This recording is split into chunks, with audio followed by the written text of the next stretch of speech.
சமையல் வேலை முடிஞ்சிட்டுங்க. நம்ம தியா போப்பையுமே பள்ளிக்கூடம் விட்டு வந்துட்டாங்க. நம்ம குடும்பத்தோட சாப்பிட போறோங்க. இந்த அகானா வச்சு வீடியோ பண்றவங்களும் ஒரு நாள் பொழுது ஆயிருங்க சாப்பாடு வேலை. கை தட்டிடுவாங்க.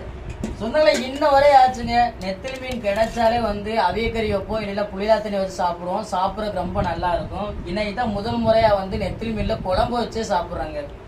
ஆனா நெத்திலி மீனை பொறுத்தவரை வந்து எந்த ஒரு சமையல் பண்ணாலும் சரி, இந்த நெத்திலி மீன்களை வந்து நம்ம இறக்குற பருவத்துலதான் அந்த மீன்களை சேர்த்து நம்ம இறக்கணும். அப்பதான் அந்த மீன் முழுமையா நம்மளுக்கு கிடைக்கும். அப்படித்தான் இன்னைக்கு நம்ம போட்டோம். ஆனாலும் வந்து நெத்திலி மீன் வந்து உடஞ்சிருச்சுங்க. எப்படி இருக்குன்னு பாருங்க, பொழந்து போயிருச்சு. சாப்பிடுவோமா? அள்ளி சாப்பிடுங்க தான் தங்கம். இந்த குரலை கேட்காம எங்களுக்கு எப்படி இருந்துச்சு தெரியுமா? ஏய் சாப்பிடுவோமா? ஆத்தாடி சாப்பாடுன்னு சொன்னா சிரிச்சிருவாங்க என் தங்க பிள்ளை. ஆத்தாடி ஒரு வீடியோ பத்தி உங்க எல்லாருக்கும் பிடிச்சிருக்க நம்பிக்கையோட அடுத்த வீடியோ உங்களை சந்திக்கிறேன். டாடா சொல்லுங்க நம்ம சொந்தங்களுக்கு.